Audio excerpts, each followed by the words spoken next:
topic that I am very picky about and very strict about. Like to the point where if it's misspoken about, it kind of makes me just want to, backhand people. And yes, moment. Why? Hold on. What do you mean unable? There we go. I'm here. I don't know why it's like you're unable to connect. Come on, dude. Anyway, so there have been a lot of misconceptions about necromancy. I'm going to turn this brightness down so that way it's not like, oh, I'm a smurf. Oh, okay, angelic, perfect. Okay, so necromancy. There's a common belief that necromancy is simply just raising the dead. It's more than that. And there are a lot of people who think that they are talking about necromancy in the correct way. Yep, I got this on a beat stick. That's cute. But the thing is, don't get me wrong, at the end of the day, people can do whatever they like. They can go about practice however they like. But there's some things that have to be, where the line gets drawn. If you have, I'm just going to put it this way, the most simple way. Say you are dead and you're at rest. You're in your resting spot and you're buried and you're laid at rest. You're on the other side. Somebody comes in, completely doesn't regard your opinion, what you think, if you want to come back or not. And then they just forcefully pull you and pretty much demand you to do whatever they tell you to do. Like for an example, perfectly asleep, perfectly sound, different on a different plane in the astral, and then out of nowhere someone contacts you, disturbs you. And they say, hey, I want you to help me get my ex-husband back because he left me because I cheated on him. Who are you? Why am I going to do that for you? No. That's kind of like the thing that some of these people are teaching. That you can just go woozy-wooey up into a cemetery, pick whoever you want, and completely override their opinion, and then have them do what you like. I can tell you right now, if you do something like that, you probably will have me chasing after you with a spear ready to throw it. Or even better yet, Cat, I would do this. Oh, you're so mean, I don't care.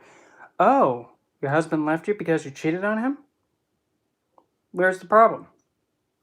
I don't see the problem here. No. But still. If you're going to be doing necromancy at all, we have to understand, first of all, what is necromancy. Of course, a lot of people are going to say, it's pretty much working with the dead. Yes, it is. Though I'm kind of taking it to a point where it's a little bit more over the top. You can just stick with that, working with the dead, acknowledging the dead, interacting with the dead. I like to put it this way. If you're doing anything at all that influences the dead at all, be it simply just teaching history, because in order for you to teach history, you have to remember back to the people behind you who made the history come in the first place. So like if you're teaching history, to me, and that's necromancy.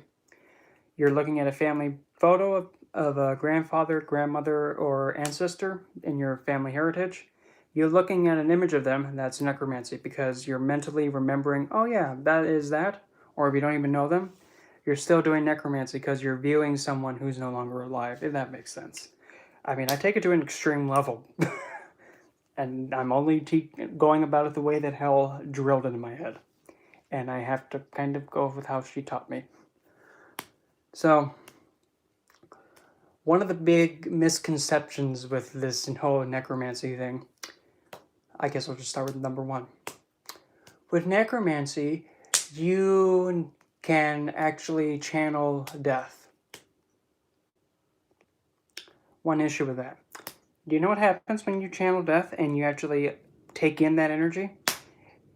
Death is intended for, things to have just go fall over dead and stop moving.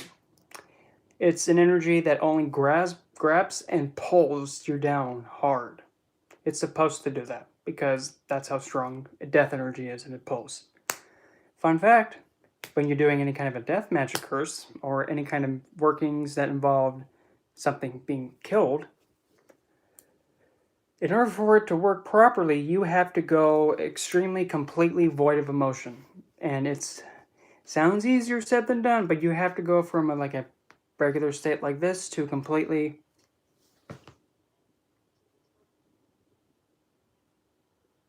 like that. And you have to hold that. It's uncomfortable. Even for me, it's uncomfortable. But then again, I don't even feel the need to even do any kind of workings like that because I'm going to get yelled at from hell saying like, oh, what makes you think you can tell things to, stop moving and kick the bucket? Not you, kid. And necromancy is not all about raising the dead to do whatever you'd like. In fact, if you go and do that, that's kind of rude. I'm just saying.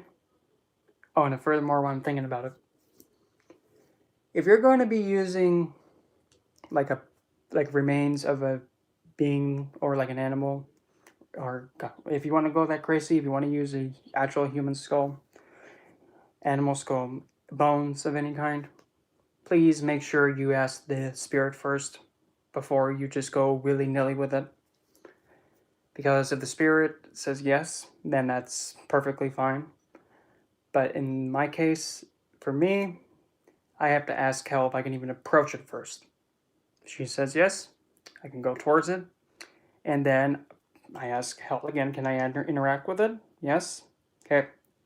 Can I use this for work? Can I ask them if I can use their remains for work? If she says yes, next part. Ask, ask the spirit, could I use your remains in magical workings? If they say no, okay, we're done. If they say yes, okay.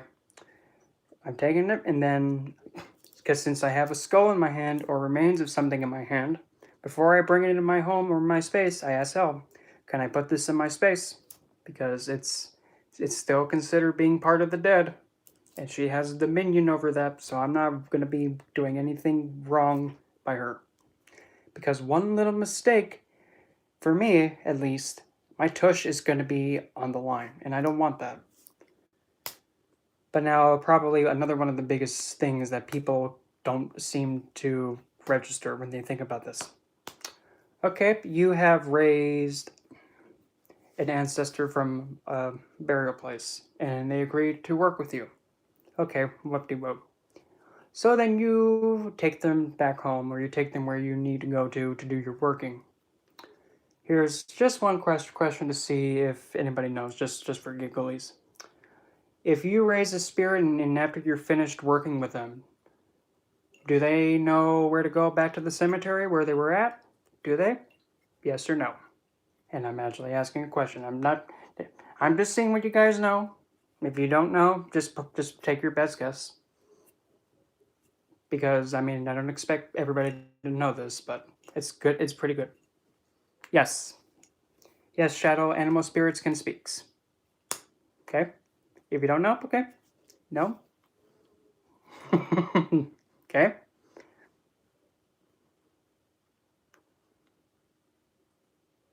Loyalty is correct. Loyalty is correct. You raise somebody who's passed on back to life to do work alongside you in a working, you take them away from the cemetery, they don't know which way to go. Essentially, if you... Okay, not a problem, Caleb.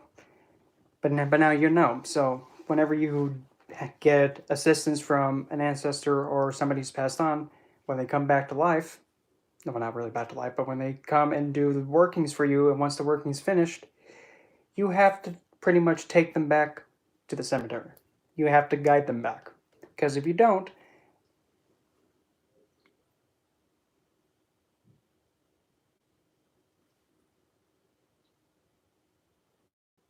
yeah. Because, well, the thing is, the issue I have with,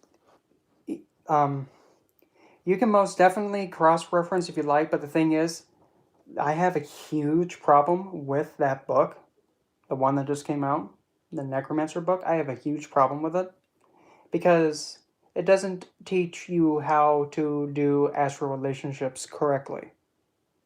It doesn't teach you how to mindfully go towards somebody who's passed on. It doesn't teach you etiquette. It doesn't even mention it. Instead, I really hope not. I really hope not, because I can only just flip tables on people so many times. I don't mean to be mean. Don't get me wrong. But here's the thing. If you're going to be talking about necromancy and the dead and those who have passed away, please, please, treat them as if they, put it this way, treat them as if they were now the practitioner. What would you like them to do? Would you like them to completely go through the back door and raise you up and not be considered about how you feel and what you have to say? Just waltz in and just disturb you and force you to do whatever they want you to do? Or would you rather prefer it this way? Or actually, here, I'll even take it darker. Wouldn't it bother you to know that some twithead decided to go into the cemetery, raise up your great-grandmother, your great-grandfather, and now turns them into a puppet to do what they want? And whatever they're doing, your ancestor or great-grandfather, great-grandmother, or whoever, they can't stop them. And they're using them as a marionette for their own liking and for their own gain. That's pretty disturbing. I'm not trying to say to be very mean. Hey, I don't know. But still, if somebody has the audacity to just go say, "I'll just go through the back door. They're dead anyway. It doesn't matter." What? I'm not sure what you mean by that either. It's the throne magic, but still, there's necromancy in the way that you actually go to the cemetery, pay your respects, and remember. That's the real core of necromancy. Because if you're going towards the dead, you have to understand without the dead, you're not doing your necromancy in the first place. So if you don't take care of your core, which is the dead, you don't take care of them, nothing else can stand on top of it. Oh, chaos magic, and okay. Well, I'm coming at it from a standpoint that thinks like this. Everybody has a right and everybody has the right and the what's that called? Everybody has the right and is entitled to say yes or no to something, even if it's a spirit. If somebody is not giving that sense of dignity, they don't need to be practicing that kind of magic. Kind of like, put it this way, like how the Goetia is? It's like, okay, take the piece of candy, got him in the cage. Come on, dude. No. That's the same thing as like this. You're now taking control of an entity. Absolutely. Even something as simple as just going in and just wiping off the dirt off of a plaque or like somebody's resting spot, that's good. That's good enough. But when you're going...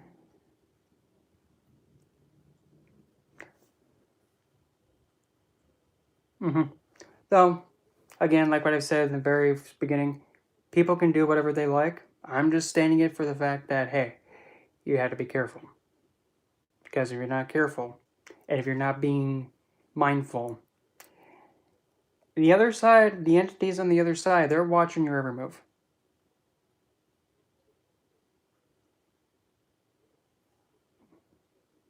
Yeah. The entities on the other side are watching your every move, including the dead, the angelic, the demonic, all of them, divine, every single one of them. And if you're going at the past on and think that you're higher than them because you're alive and they're dead and they don't have rights and you're going to mistreat them, ooh, well, the other ones are going to remember it. They're going to remember every little thing. They're like, okay, alrighty. We see how he's treating this ancestor. Okay, we'll just keep it in mind. We won't say a word. But when the time comes and something happens where something like you get possessed or they get bothered or they come at you, they're not going to care. They're just going to come back towards you just like, hey, we kind of need you to clean up something over here. Or we're going to have you do something for us. No, you don't have a say because you remember when you did this? We don't want that to happen. And sometimes that's how they act.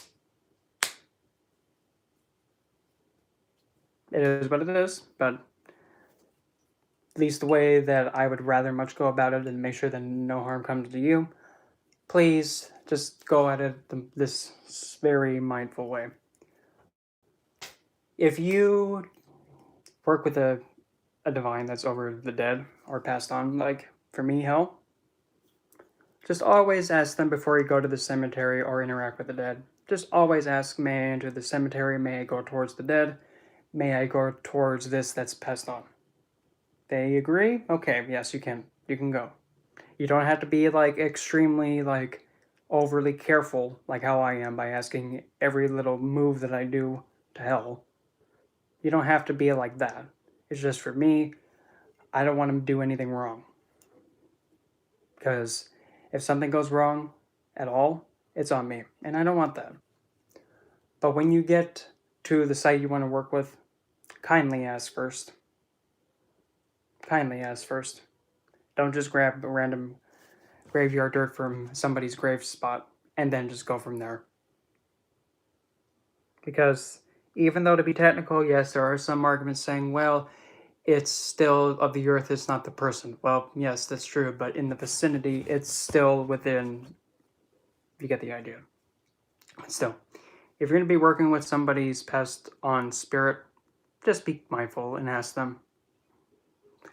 And make sure once you're done with them, you guide them back to where they were at.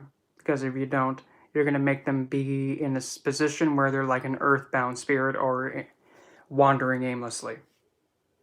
And that's not good. Please, do not think that as soon as your working is over and done with, they know where to go back. Because they don't.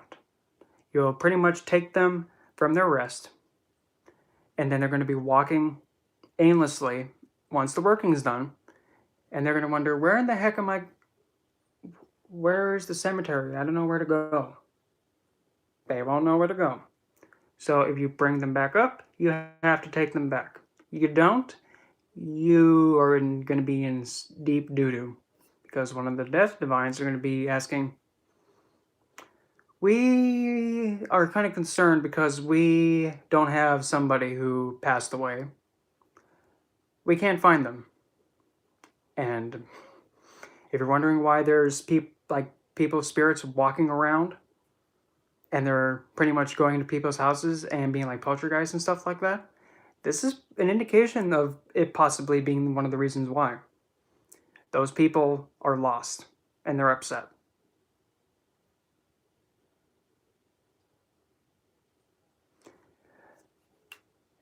There's, like what I said, there's absolutely nothing wrong with doing it. It's just that I'm just wanting to make sure that nothing happens to anybody. And that if you think you can bring somebody up from the dead and then just have them go to wherever you place by just going and making some kind of recipes, making some kind of mixtures, and learning how to make magical tool things, no. At the end of the day, all you need to do is just have yourself. That's all you need. You just need yourself. Nothing more, nothing less. And then after when you have yourself, when you go there, it's just like what I've said about many times. Interact with them as if they were another human being. If you treat them like another human being, you guide them back to your home and you have them help you with whatever you're trying to do. Just guide them back and bring them back. And be mindful, that's it. It's just so simple to do. And it's just so simple. You don't need to be worried about worrying about doing anything kind of flashy. If you want to be flashy, that's up to you. And another thing while I'm thinking about it, it just hit me in the head.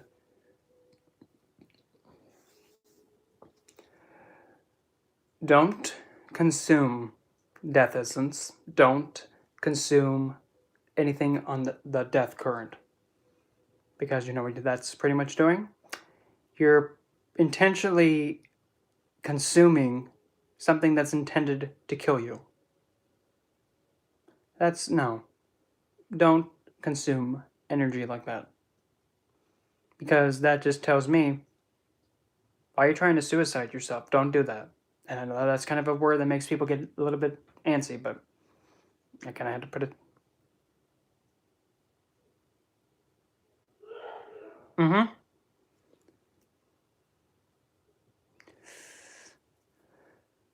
Well, the thing with death energy, it's gonna always pull you down. That's what it's supposed to do. It's supposed to kill you, because that's the point of it. You're not supposed to consume it. In fact, if you want to still maintain your standing and still be on this earth and living, you do not want to be around it that much. And I know, because I've been working alongside House since 2017. I try and avoid working with any of it. It is what it is. It is what it is. But now, at least now you know. And some things, some actions and decisions you take, you can't go backwards. Because now you're stuck with it. It is what it is. But now the thing is, however you're given and what you're now stuck with, now you have the decision to make. Are you going to use what you now have to your best? You should only, well, the thing is, when it comes to working with energy, you have to be able to understand, how to transmute it, in case if it's toxic energy. There are some people that exist in this world that are like, I term them as sin eaters. Actually, I got that term from how do you say his name? Grim. Well, he's on YouTube too. If you look up Grimoire Aku or Alberto Kennedy, he's the one that actually gave the terming of sin eater, and he's actually the one that explained it in a way that's saying that it's somebody who's like a psychic vampire that can actually feed off of dark energy, karmic energy, and actually relieve people of it. That's a double-edged sword. Not one of them. The issue with it, you are so sensitive. Like simply just holding on to something like this, it affects me. I let go of it, it changes. So sensitive that anything that even crosses your vision, it influences you to a heavy degree. And the thing is that if a sin eater isn't strong enough to transmute that energy, they become afflicted with all that energy that they just took from someone. It's not pleasant. Some people say, well, that's like one of the best gifts ever. Yeah, for a person who's not free of it, not the person who took it. It's a double-edged sword. And if you don't know how to transmute, you're in deep doo-doo.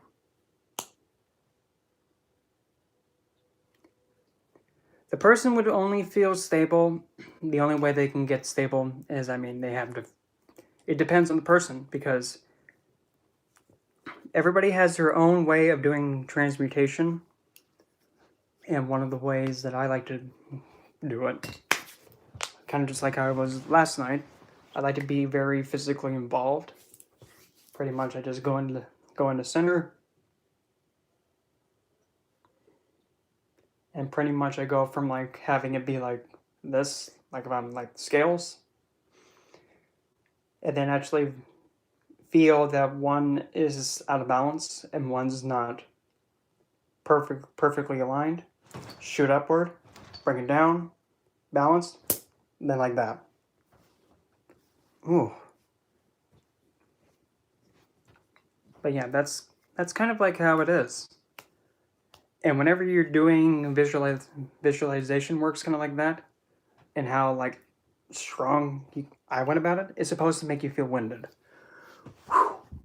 Excuse me. Well, and if you were constantly thinking about Lucifer, he probably is trying to, trying to get your attention to guide you with something.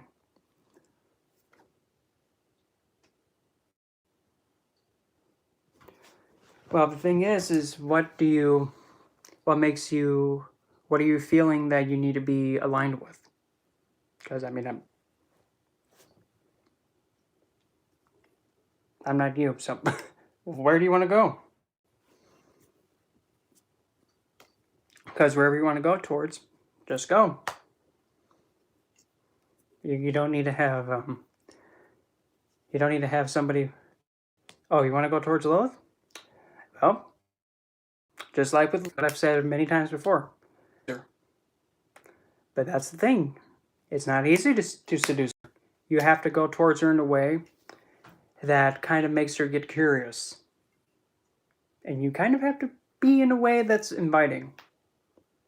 For an example. Lilith, I have a surprise for you. I think you might like it.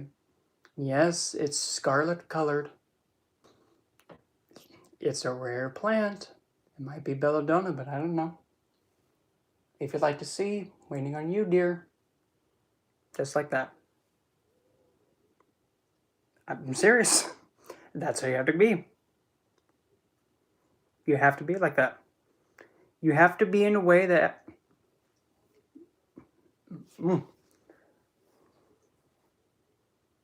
Exactly. When you seduce the mind and you do it correctly, you'll have somebody just being all like, what's going on with you? They become so entranced with you.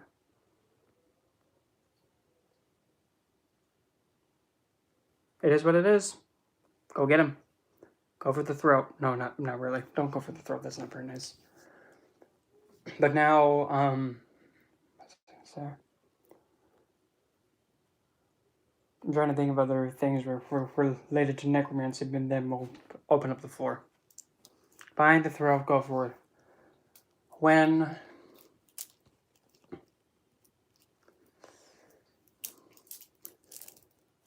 it comes also to like death essence and the death current at all, there's no way to fully attune to it, because if you're going towards it, you have to understand all it wants to do is grab you and pull you down. Oh, King Asmodeus? He's a jolly one. I like him. I like Asmodeus. I mean, so what? I mean, for me, when I interacted with him, oh, that reminds me. I have to tell you guys how when I interacted with King Paimon, oh my gosh, that was funny. That was last night with King Paimon, by the way. Oh, screw it, I'll go with it now. So, my little thing with King Paimon while I'm thinking about it. Let's just say I had his mark in front of me. I called out and invited to him. And then I just tune out. And in my mind's eye, just in front of me, I just see a conga line. Literally a conga line of all the entities that I knew of. Literally. Wait a minute.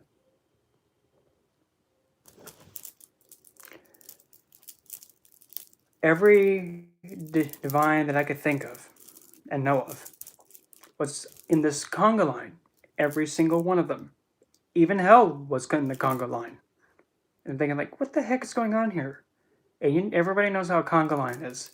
People go dun dun dun dun dun. Hey, literally, all of them. And I'm thinking, what in the world is going on here? They were just still going, and the line is like long. And I'm thinking, why are all these divines in a conga line? And how come? Wait a minute. How come I haven't seen King Paimon yet? Shortly thereafter, and then that's when the horn started going off. And shortly behind the conga line, down comes comes down the horn blowers. That sounds so bad. Then after, yeah, exactly.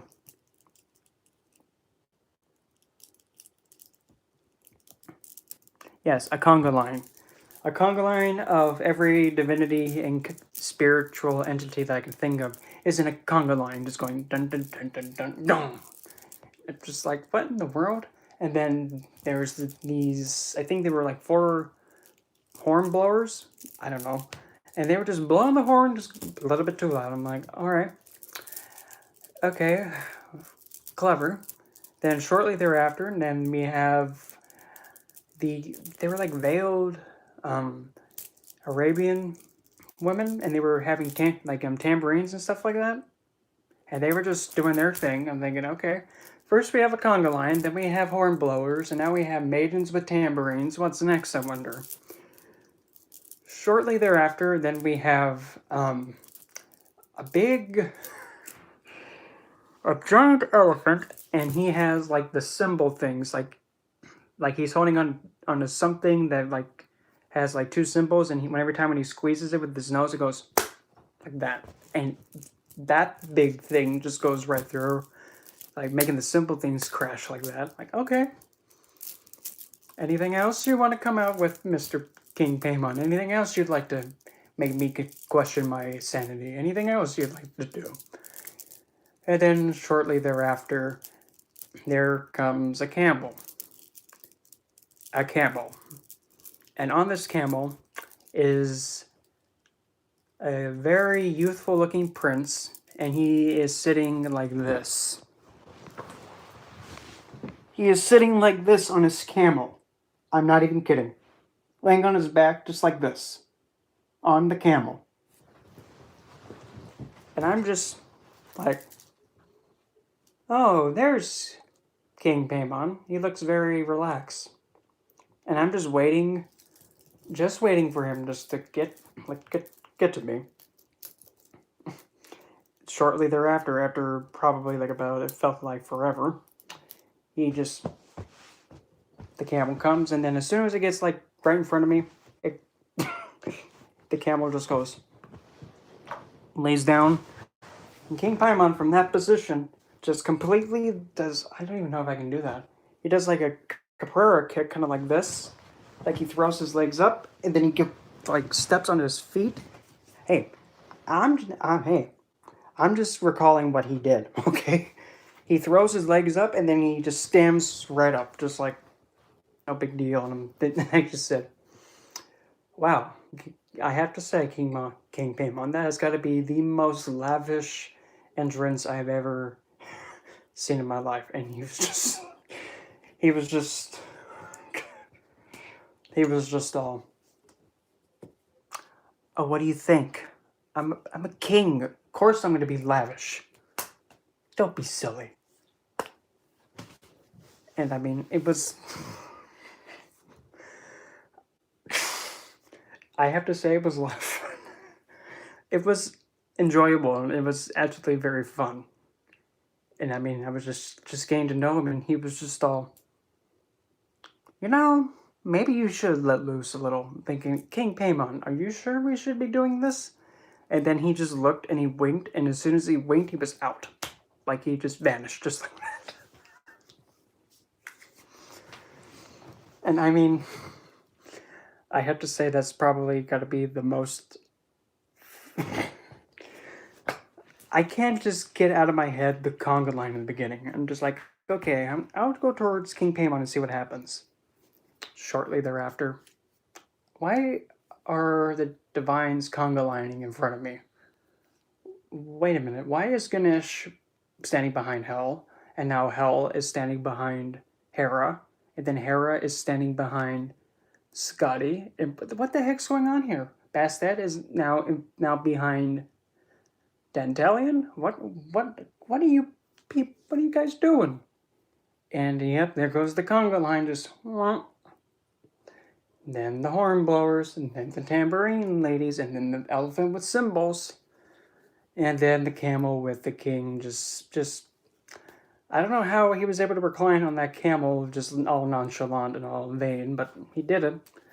Knowing me, I probably would land on my face. But yeah, that was my first encounter with King Paimon, and I kind of. It was very hard not to laugh because it was so entertaining and it was so hysterical, but it was still like, what is going on here?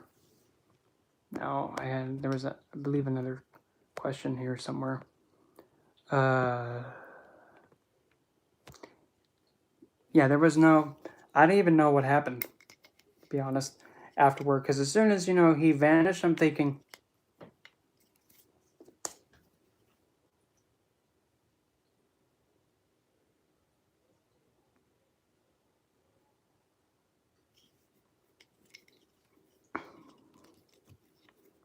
I have no idea.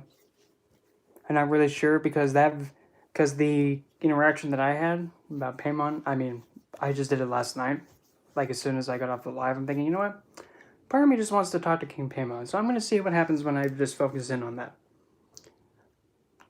Why are the divines that I work with now conga lining?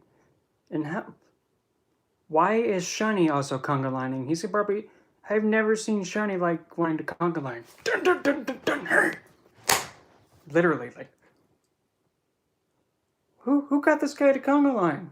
He usually likes to beat people for not doing their work. Okay,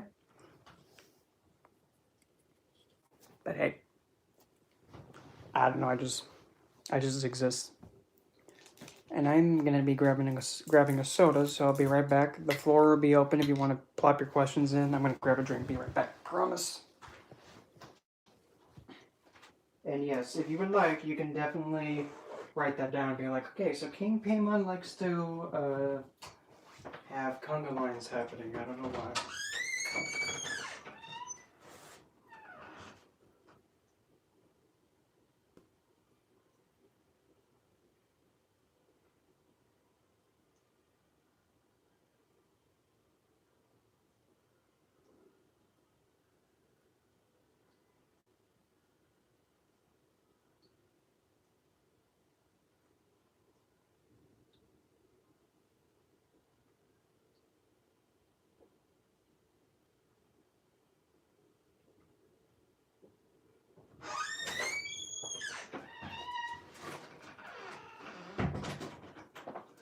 Okay, I've returned.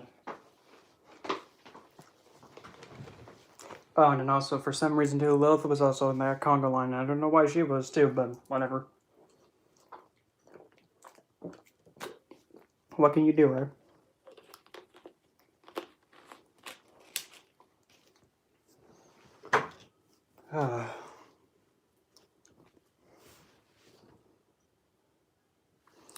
Well, I would probably go with I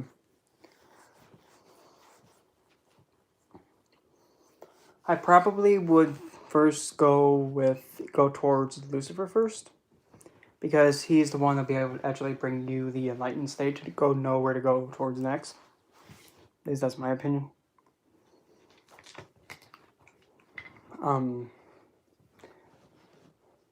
There was something else I was also gonna be mentioning too. Wait, I gotta go grab it out of the closet because I have one special thing to share. Let me grab it and hope I don't hit myself in the head with it. Please hold while I try and... there it is. Okie doke. So please be advised, I'm gonna also show how, because I don't know why Spirit's saying, hey, teach them this. Fine, I'll teach them this. Let me just get it down here. I'm gonna show you guys how to dress a vigil. A vigil, like glass encased, if I can reach it. I can't help it, I'm short, okay? Don't be thick nasty.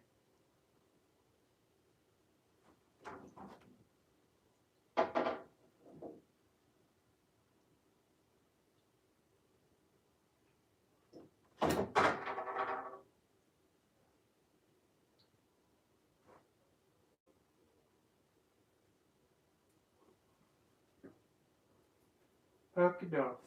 After near missing my head.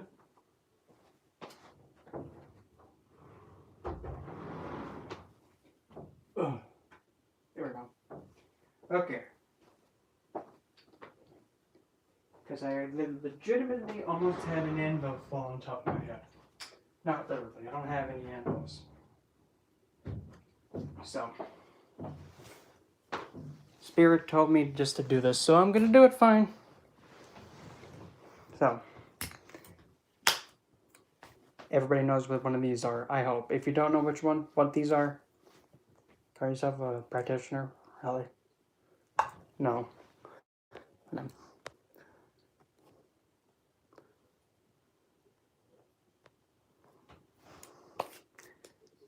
Okay, splendid, because now, I don't know why Spirit wants me to do this, but okay, fine, whatever they say. So, we're gonna get a little bit cray-cray with this one. We're actually gonna have some fun with this. So, as you all know, this is a regular visual candle. Whoopie, whoopie, whoop. But now, there are some people that say, well, we can just dress it just like how it is, like fresh out of the box. I'm like, well, there's many ways to cleanse this thing. You can just blow it. Not like, no, none of that. No, this is not supposed to go in your mouth. There's also the way you just simply get like simple incense smoke to cleanse it. If you want to use a blunt object like this, selenite, just completely. Or that, if you happen to have something to flame with. But now you gotta be careful, don't put it like in the fire, just like that. And don't burn yourself. And then there's also the way you just put it in water and cleanse it. Or if you want to actually put it in, so this one's kind of an advanced way, you can just simply put it in the dark and just say, before you put it in the dark, as soon as this thing goes into this dark place, it goes into the void and all the energy gets sucked out of it. And then once, you feel like it's ready to come out, you just reach into that black void, pull out. So now this thing is cleansed. Or you can just do a very simple.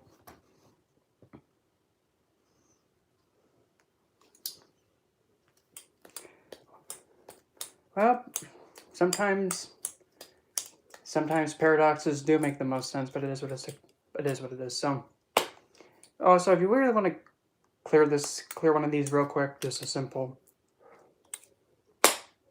just give it a good left tap on the, just smack the bad out of it, like if you're spanking a bad kid, you ain't slick.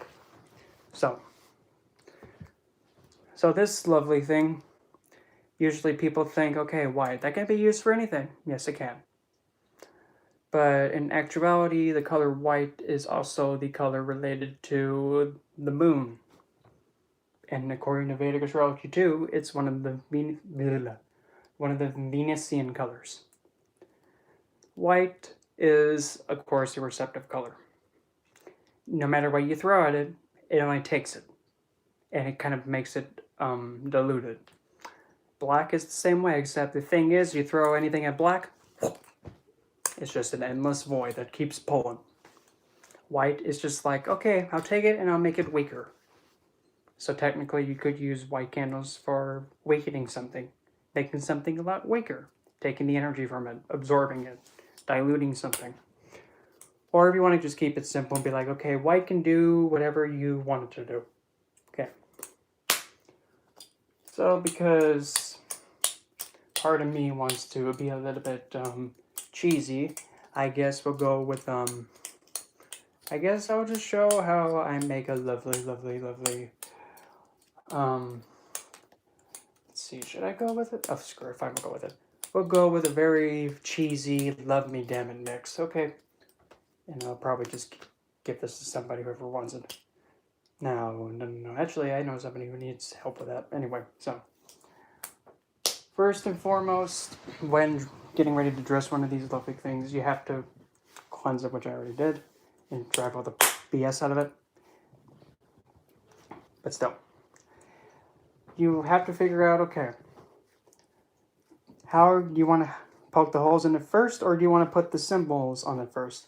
You probably want to put the holes in it first, and put the symbols on it last. So, we're going to grab something to poke with this thing. No, we're not going to use something that is long and pointy like you think we're going to use. We're going to use something like, oh my god, my voice was correct. That was attractive.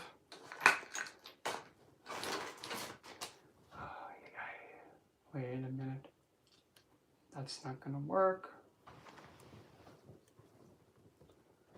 I just had a pair of snippies that I usually use for this, but now I cannot find them. Bloody brownies doing this again. I just love when the brownies are like, oh, we're gonna mess with your setup. Hope you don't mind us, kid. Mm-hmm. That's like every day now, kids. Oh, love them, but you know, they just give me the biggest. Oh, there we go. That'll work. So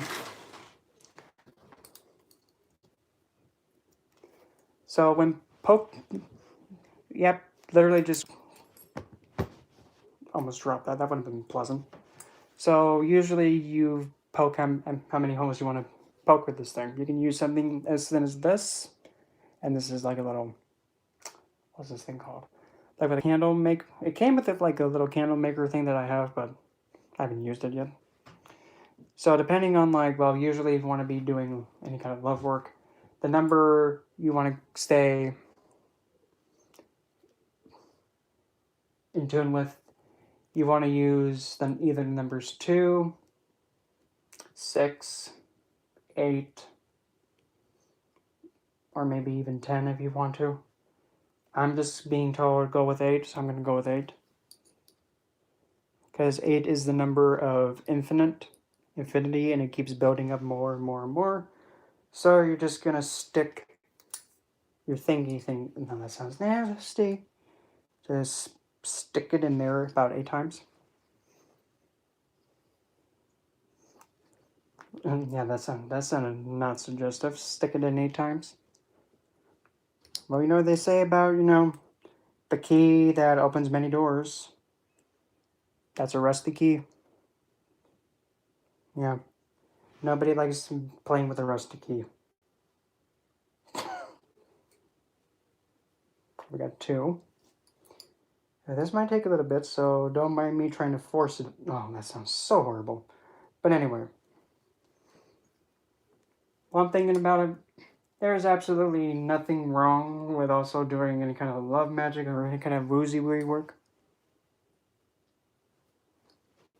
Yeah, oh well, it is what it is.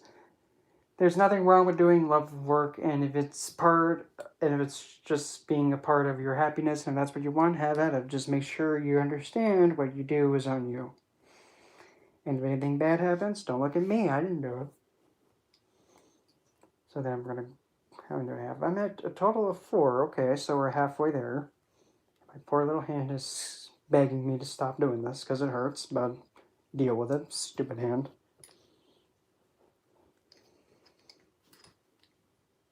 Mm.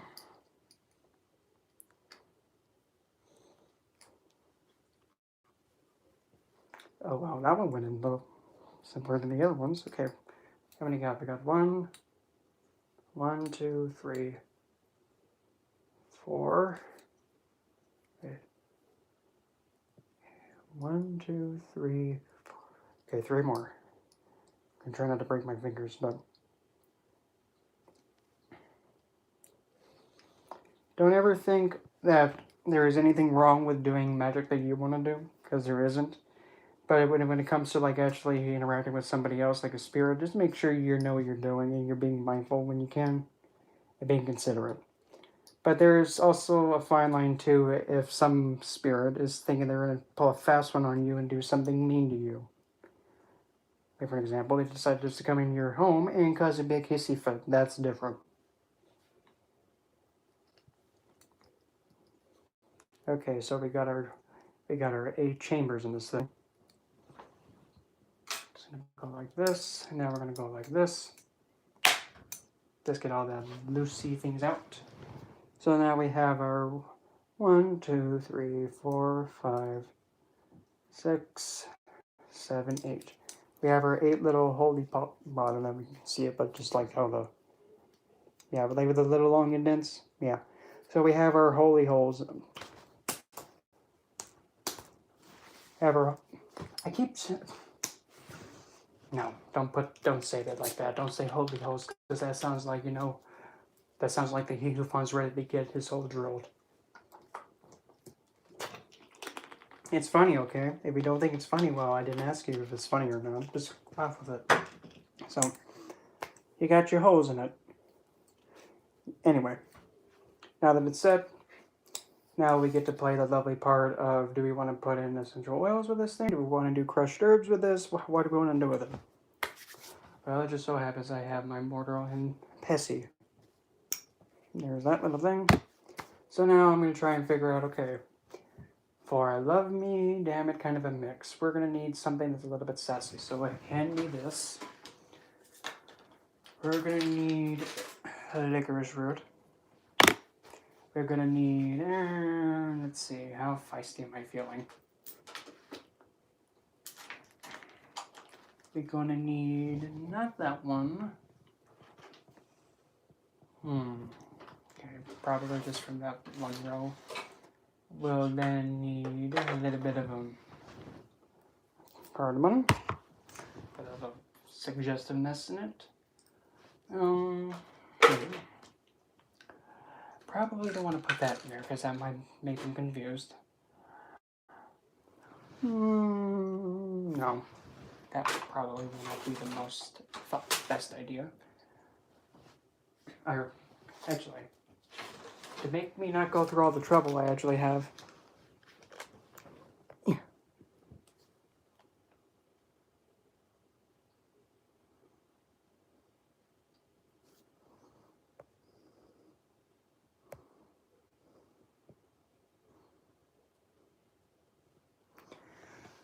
If you feel like you shouldn't eat, if you want to do a fasting on your own, you can.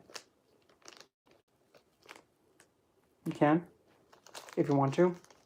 If you don't feel like you need to fast, then don't fast. But if you want to fast, you can.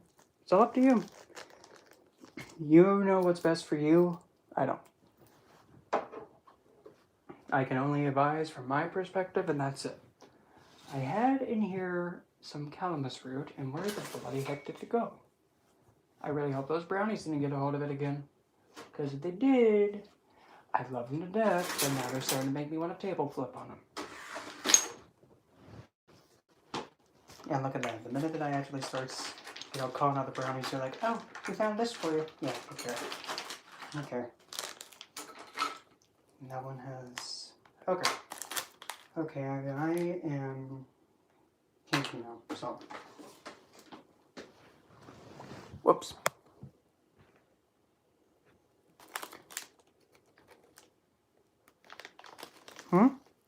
What was that? Is that Elios? Is that your name? What happened now? I was pregnant, I swear. No, I wasn't. I have no idea. I just exist. I'm putting first in here safflower. Probably thinking, well, isn't that like fake saffron? Shh. There's a reason for it. If you know that with safflower, ow, that was my ankle. That did not feel pleasant, but we're gonna just pretend it didn't happen. Safflower is originally known to be a... Excuse me, sheesh. I feel like I'm gonna hiccup, but I don't. There they are. Essentially, safflower was actually used by women in India to just have another man go woozy-wooey about them. And what they did was they would just roll it onto or like powder their back of their arms or inner legs, back of the thighs, back of the arms, in all those cheesy areas for whatever reason. And then for some reason it made men just get all woozy about them, so I'm just going to put that in here. And then I'm adding also in licorice root. Why licorice root? Well, licorice root is kind of like the root that kind of goes at you just like, why don't we just do it my way? Because let's just do it my way. It's so much easier. No, no, no, no, no. Let's just do it my way. And then in this lovely mix, I already pre-made a while ago and I completely forgot about it. It has lavender, lavender, chamomile, saffron. Yeah, saffron. Not safflower, saffron. Calamus root. It even has licorice root in it. I just realized this. It has Damiana. And a little bit of chamomile. I think that's everything. Is it chamomile? Yeah. So now we're just going to go a little bit, just a little bit. Oh, and also rose petal too. Just going to just go like this. A little faster, honey. Reminding me, kind of reminding me of my first hit. You know, the first time catching it. Come on, a little faster. What? We're all ladies here. Relax. We're all ladies here. Relax. Oh, please, like you haven't heard that before. If you haven't, well, congrats. You've now heard it for the first time. You're now initiated. Oh.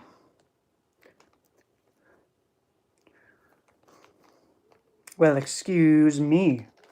Excuse me. You might... Because, I mean, there's... Deprogramming? How's it hard? Pretty much, really, when it comes to, like, deprogramming yourself from something.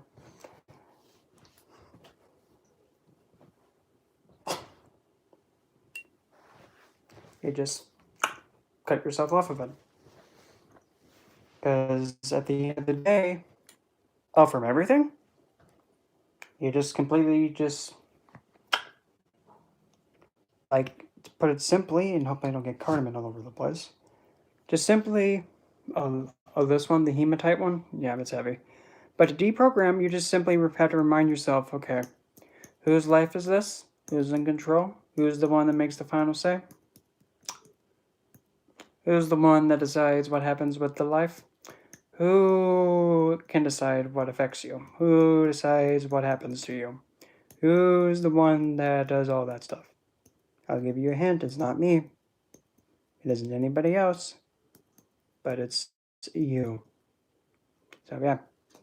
So if you say you want to be if you want to be deprogrammed from something, let it be known. And that is pretty much it, really. Oh. You need to know your what? Your who?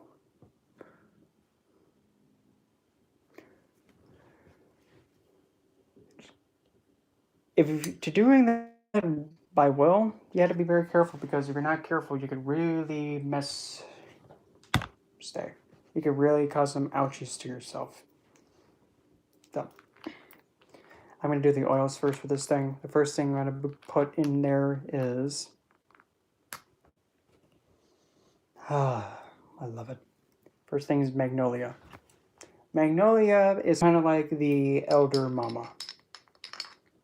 Essentially the tree that's been around longer and way before Moses said, open the gates, open the wet gates and let my people out of this place or whatever. And I'm just going to just let that just roll around into the... This is so bad. Don't do it.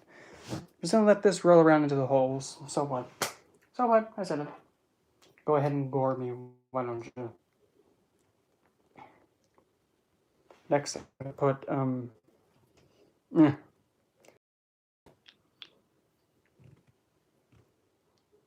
Oh, no, Nope, I'm still here. Trust me, if I try to have myself kick the bucket, hell will be like, hey, kid, what are you doing? No, no, no, no, no. You can't kick the bucket yet because you're not done with your things here. Put a little bit of patchouli in this thing. And patchouli is a... Well, no, this one's kind of a mix that's all about love me, damn it. Yeah, kind of an aggressive, feisty, pushy, like, hey, just love me, damn it. What? It's funny, okay? Go with it. And now I'm just going to have that roll around. Whoops. I want the pad for yourself.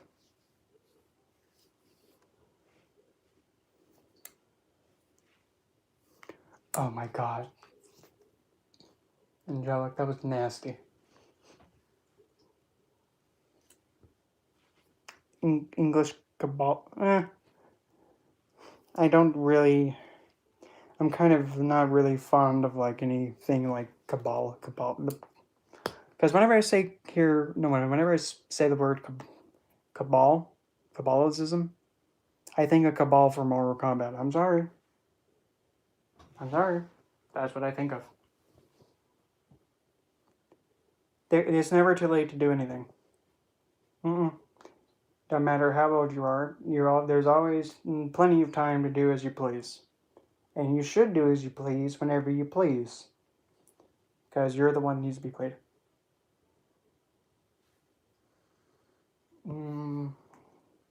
Okay. So it's like Lilith is just wanting to get in on this. And this is Lilith's, my own personal mix for Lilith.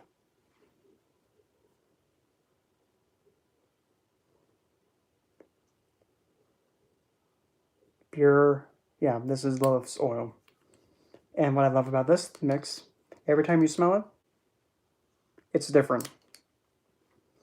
That time it kind of smelled like a fruity floral with spice.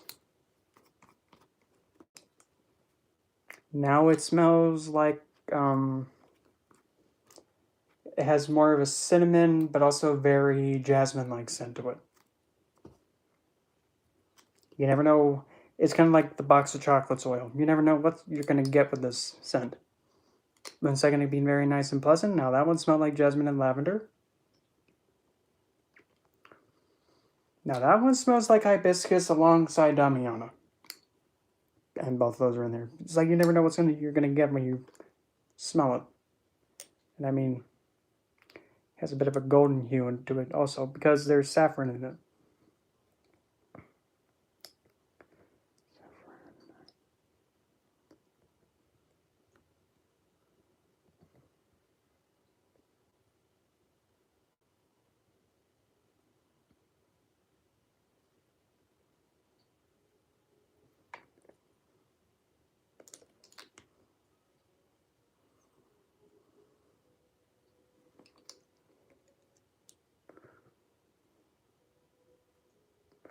There we go. I don't know why I was told just put it on the wick. Okay, fine, I will. And now we just let it roll into the... whatever. It's only suggestive if you think it's suggestive.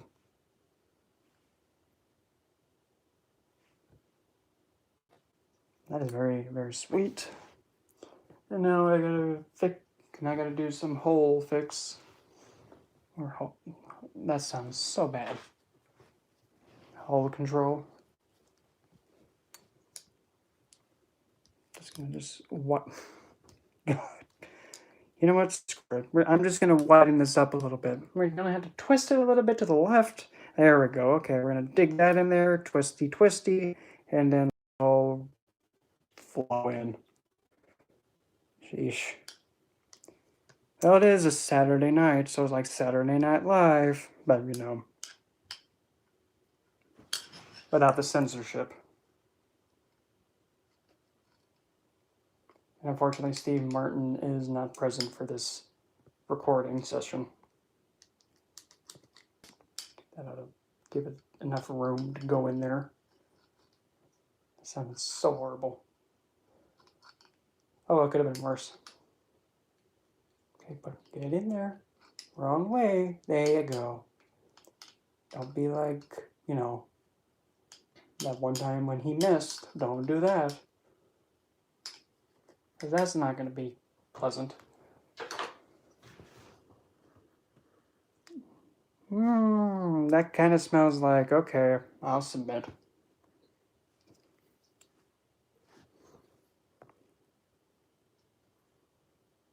Oh my gosh.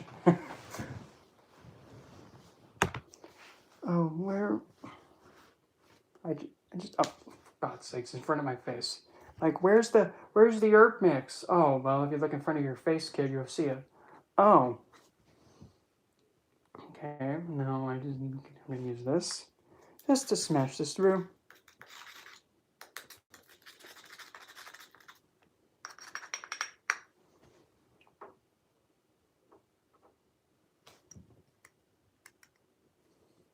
And now we're just gonna go like this and just be very ginger not to get too much in there, or just screw it, get it all in there.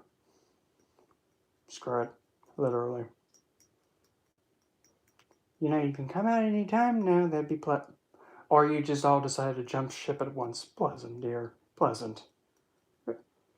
Okay, well, there went that. Like, okay, let's try and spread it all out. Nope, let's all go at once. Whatever. I quit. Whatever you want to do, just go face first. Fine. Now we're going to go like that. And a little bit more. And then voila. Just like that. Yep, well. Let me just get this pricking apparatus. Yeah, pricking apparatus. Let's all go at once. You know what, Angelic? I think you'd probably be the one who actually should be writing like a. Let's see here.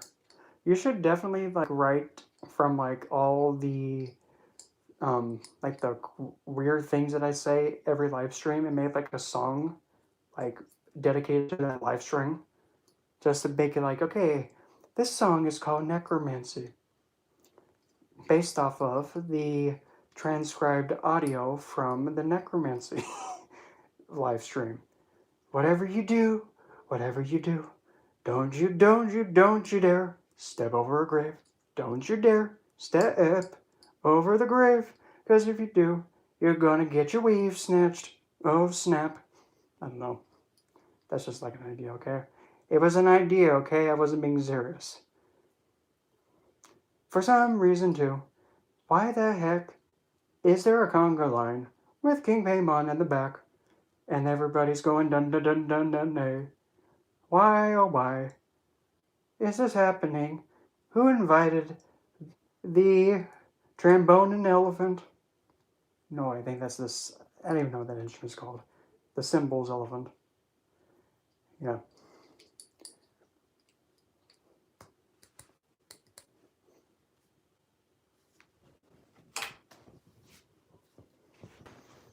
But yeah.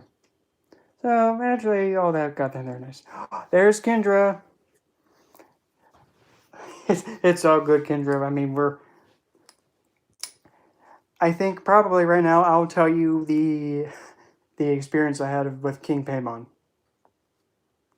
Yeah, I'm going to tell you right now anyway about King Paimon. My experience with him last night.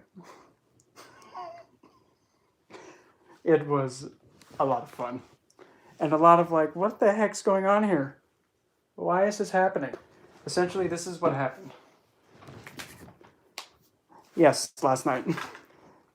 So, as soon as I was finished with the live, I decided, you know what? I don't know why King Paymon's calling to me, so I'm just gonna get a symbol and then just stare at it for a little bit. Got him to stay, and then, that, like when you kind of like cross over and you pick it up. After I'm getting it to stay and looking at it, I just look up, and then all of a sudden I see this huge conga line. A conga line. Mind you, a conga line. You know, the line of people that go dun dun dun dun dun. Hey! Literally. Right in front of me. I'm just looking at this like, who the heck are you people? And then after closer inspection, I'm like, hell? Nyx? Hera? Bastet? Sekhmet? Huh? Nyx? What are you all doing? Shani, are you doing this too? Hey! What in the world is going on here, people? Yeah, and I'm just thinking, like, what in the world are you guys doing? And, I mean, then, like, saw Dantelian in there, and then I saw Ogres in there. I'm just like, okay, whatever is going on here, I'm going with it. And then shortly after that, as soon as the conga line of all those divines went away, I then looked to the right, and then I just see these guys coming down, walking, and they're just going, like whimsically. And I'm thinking, okay, conga line of divines and spirits, and then we have the horn blowers, and then after that we have maidens with tambourines just being all crazy, and they're dancing, flowing with it, and they're doing like their dance moves, and they're dressed Arabian. I'm just like, huh, yeah. Lilith was in there too, but just like, what's going on here? And I'm just like, okay, I'm gonna go with it. I'm just gonna go with it. Okay. And then after the tambourines, there's this one lone elephant, and he has those things that you like bang together, the cymbals. He's holding on to this thing that has the cymbals holding like this, and the elephant just squeezes it and goes, and makes that noise. So this elephant's just going, he's just goes right through. The conga line goes through first, then we have the guys who are blowing the horns, and then after the horns is the tambourines, and then we have the lone elephant with the cymbals going nonstop. And then after that, shortly thereafter, I see a camel in the back. And on this camel, we have a very young-looking prince covered in like garnish, like very really high-class garments. And he's literally laying on the camel like this. I cannot make this up. He's laying like this. Laying on his back just like this. And he's not even facing the way that the camel's going. He's just kicking back like this. Like if it's normal. Like if he's on a cruise in the Caribbean. He's just laying there like this. And he doesn't even have anything supporting his back. Just like this. And I'm just looking at him just like, okay. Like, okay, King Paimon, okay. And this camel is just going like this. Very slowly. And as soon as the camel gets to like right in front of me, the camel just goes and then just gets down, and King Paimon literally goes from this, he swings his feet up like that, does like a helicopter kick, and stands to his feet like nothing. And I'm just like, huh. Well, King Paimon, that was quite the lavish entrance you did there. And then he just looked at me and he just said, well, what do you expect of a king? Of course I'm lavish. Come on now. And something like that. And I'm just thinking, well, you must be very lively. Well, you must be new here. Of course I'm lively. Did you not notice how I came in? Of course I'm lively. Of course I like having fun. I hope you don't have anything wrong with it. Yeah. And that's actually like a move in capoeira, which is a Brazilian martial art that you kind of look like you're breakdancing, you're throwing your legs, kind of like that. But yeah, he kind of swung his legs like that, and he just stood to his feet like nothing. I'm like, huh. And then him and I conversed for a little bit. Then I just asked him, so what is it, something that you enjoy? And then he just looked at me, and I can't remember exactly what he said, but it was something just like, why don't we just have fun instead? And then he winked, and as soon as I blinked, he was gone. But seriously, yeah, I have to hand it to him. That was a lot of fun. It was a lot of fun to witness that, and I mean, it was so hard for me not to bust up laughing, but it was fun. I have to say that.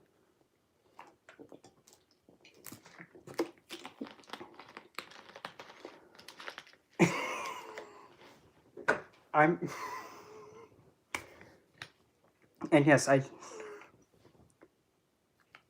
yes, I'm taking it like that. Of course, I'm always open to have him come back. And heck, maybe I'm kind of curious to see how he's going to come in this time. Watch it all just play reversed. First it's the elephant going backwards, and then it's the tambourines, and then it's the horn blowers, and then it's the conga line, and then it's King Paimon facing the other way, and the camel's going. I mean, I have to say, it's very it was a lot of fun. It was a lot of fun. Hold on. I'm getting a call, so I might have to end this, but I'll be right back if I can. I have a call coming in from my lovey, so I'll